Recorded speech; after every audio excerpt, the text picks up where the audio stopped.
If you've eaten a watermelon lately, there's a good chance it came from South Georgia. South Georgia is known as the watermelon capital of the world. We've been growing watermelons all our lives. Now the ones I grow in my garden is a Crimson Sweet, and I'm going to show you today how we know when a watermelon is ripe to pick out of your garden. Over time, I've heard a lot of different things about telling how watermelon's ripe. Talking about the green in here, how green it is or how pale it is, the belly if it's yellow, thumping it, and all kind of things. There's all kind of tales out there, but we're going to show you the way we know when the watermelon is ripe. It's been in the upper 90s the last few days, and this watermelon got a little sun or got a little blister there. This watermelon would be culled in a commercial market situation here. There's nothing wrong with it to eat. When we see a little sun on there, that's a good indication that watermelon's ripe, but this is the surefire way to find out. There's what we call a curlicue that's attached to where the stem meets the vine right there. And you can see that curlicue right there has to be dried up all the way back to the main stem there.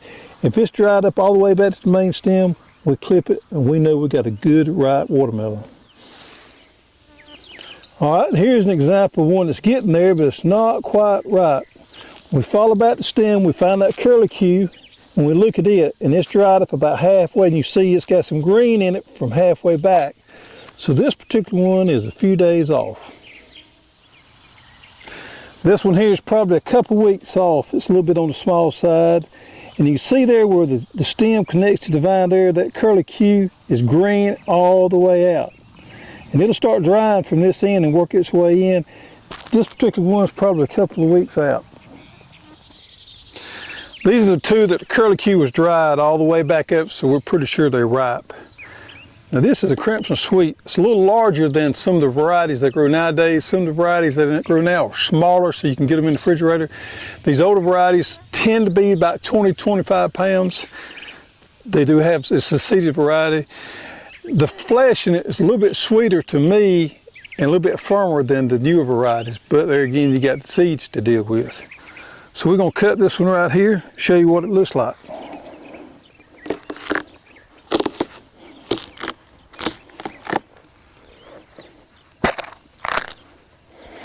It could probably stood to wait a couple more days, but let's look at it, it's pretty ripe in there. And look at that heart right there. A lot of good watermelon right there. When they start getting ready, we'll pick them, put them underneath the big shade tree where they'll stay cool, the sun stays off from them. Go out there and we'll eat. I'll eat 1 or 2 a day. I love watermelons. And a watermelon a day, I keep the kidney stones away.